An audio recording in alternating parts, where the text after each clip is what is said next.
What's up, brothers and sisters? It's your brother G World 7_D. I want to read you something from Ancient and Modern Britons. I'm going to read this when I get to the part that I really want to show you. I'm going to emphasize something, okay? Here it is. These moon men who traveled about the country in companies of nearly 100 persons each, dressed in fantastic costumes during the early part of the 17th century, were distinctly gypsies. Not only because Gross tells us that the moon man is synonymous for gypsy, but also because he and many others show us that gypsies and beggars were formerly one and the same. Gross is a writer of too recent a date, though he is not of this century, to give us much help in forming a dim idea of the appearance of a gang of falls, or moon men, about the year 1620, except for the allusion to the practice that rendered them not wrongly named the painted people, regarding with practice he displays a total absence of curiosity, and a dense non-appreciation of his meaning, except for this. Gross's picture of the 18th century gypsies give us no additional hints as to their outward appearance. He tells us that they are a set of vagrants who, to the great disgrace of our police, are suffered to wander about the country. They pretend that they derive their origin from the ancient Egyptians, who were famous for their knowledge in astronomy and other sciences, and, under the pretense of fortune telling, find means to rob or defraud the ignorant and superstitious. To color their impostures, they artificially discolor their faces, and speak a kind of gibberish particularly to themselves. They rove up and down the country in large companies, to the great terror of the farmers, from whose geese, turkeys, and fowls they take very considerable contributions. Still, this shows us, this does show these people to us in a stronger light than that in which they are placed by 19th century writers. This tells us that England was overrun last century by large companies of marauders who scorned upon the agricultural caste of England, much as they did in Ireland and Scotland, to the great terror of the agriculturists. And these oppressors were black oppressors, like those of the Welsh Mabinogion, the Englishmen who had colonized the western shores of the Atlantic.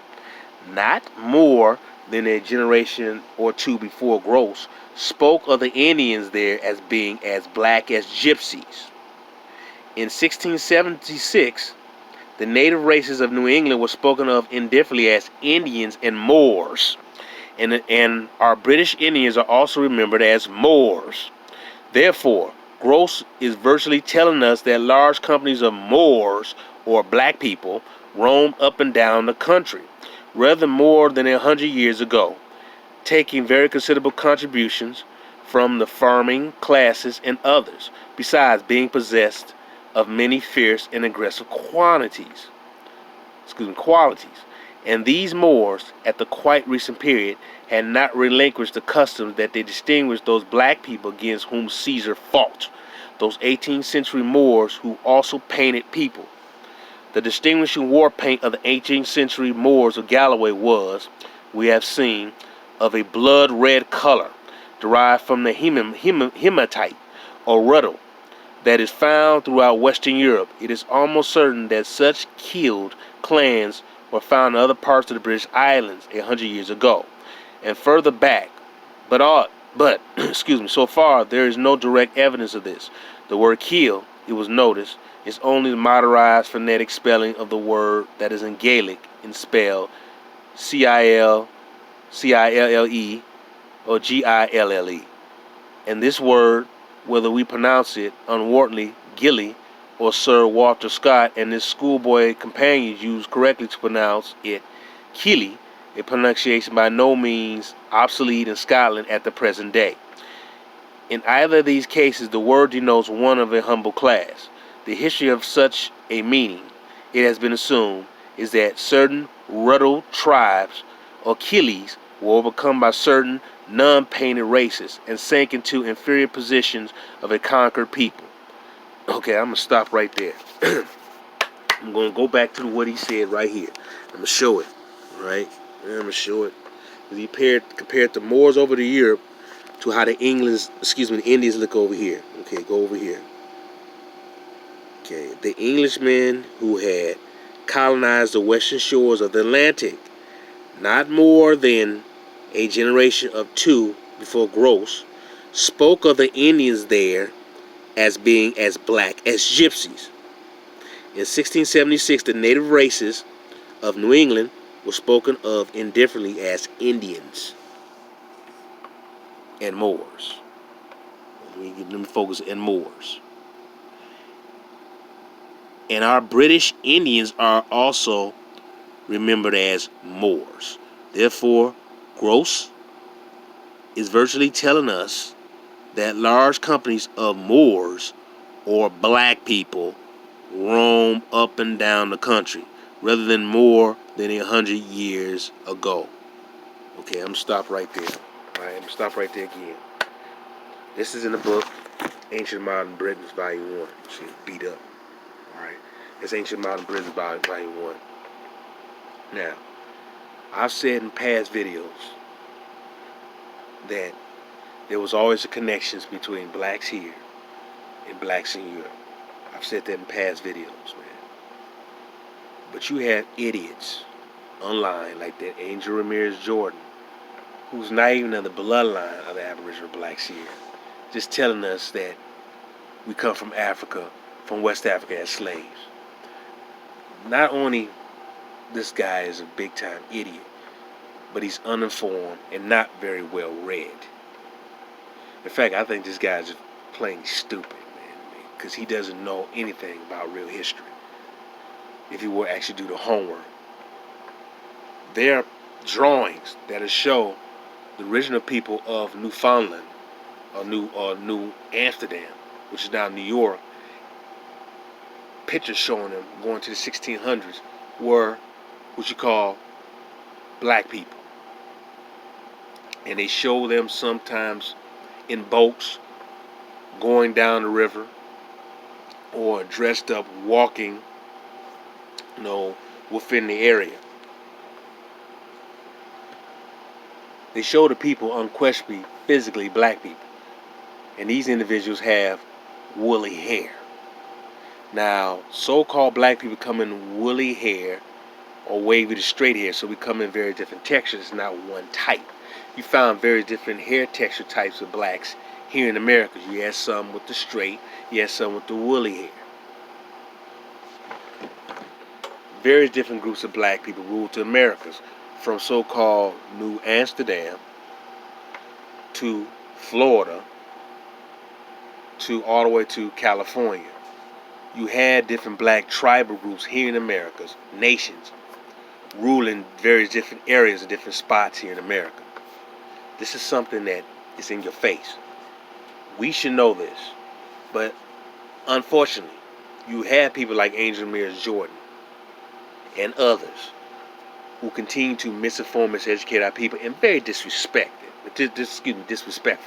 what he's doing.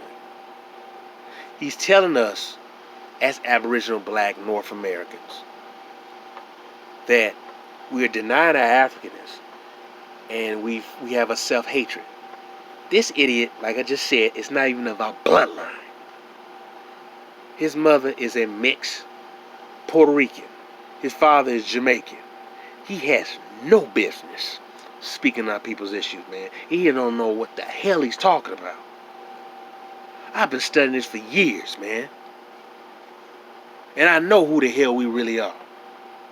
Most of our people are already here. Most of our people did not come from those slave ships from Africa. I'm not saying slavery did not take part, because there were people from here taken to Spain, taken to what is now Portugal, taken over to Europe and to North Africa. I'm not denying it. But we keep talking about people being shipped from West Africa to here, where it originally was from here to there, to Europe. So it wasn't just in one direction. So when you hear these morons like Angel Ramirez Jordan, who don't know what the hell he's talking about, man, tell you this, he's really giving you misinformed information, and he's not even of the bloodline. He should not be speaking on our issues. We should just tell that fool to go somewhere. He has no business speaking on our issues or about our plight. Now, I got love for brothers and sisters from other places who rock with us. That clown does not rock with us, man. He's hustling and he's pimping, unfortunately, black women, like I said earlier when I was on the track. And unfortunately, many of our sisters have a low self-esteem about who they are. So when you get a little hustler telling that they're cute, it makes them feel good, and they believe the propaganda crap coming out of this clown's mouth. He's lying. He doesn't know what the hell he's talking about. He sat there and read a few books by Dr. Ben, read a few books by Dr. John Henry Clark, but yet continues to attack black people who say they're Aboriginal to this land. We never said we're Native American. Native American is something that for the white $5 Indians and these so-called Asians. All right? And they're not even original Asians. All right? They're not the original Asians. These are some silly ass mixed breeds who has even hijacked the culture of the original Asians who lived in that area.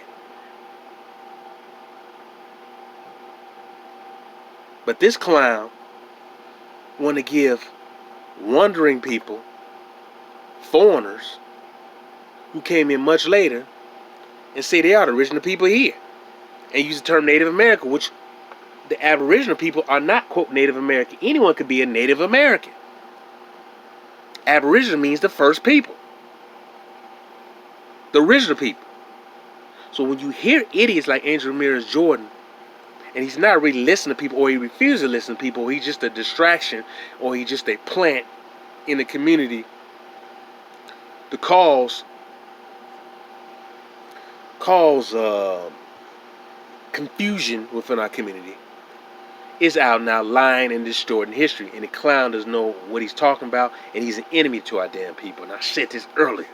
Do not listen to that Negro, man, because he don't know what the hell he's talking about. We've been here.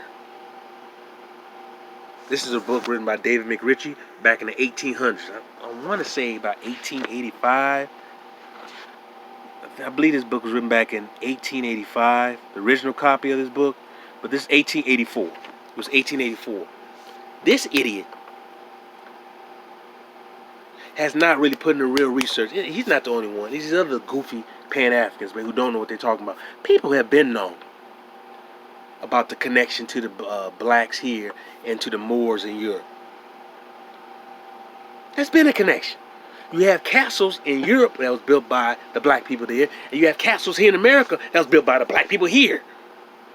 But he's too stupid not to see that or even study that, because he just fixated on being a West African slave.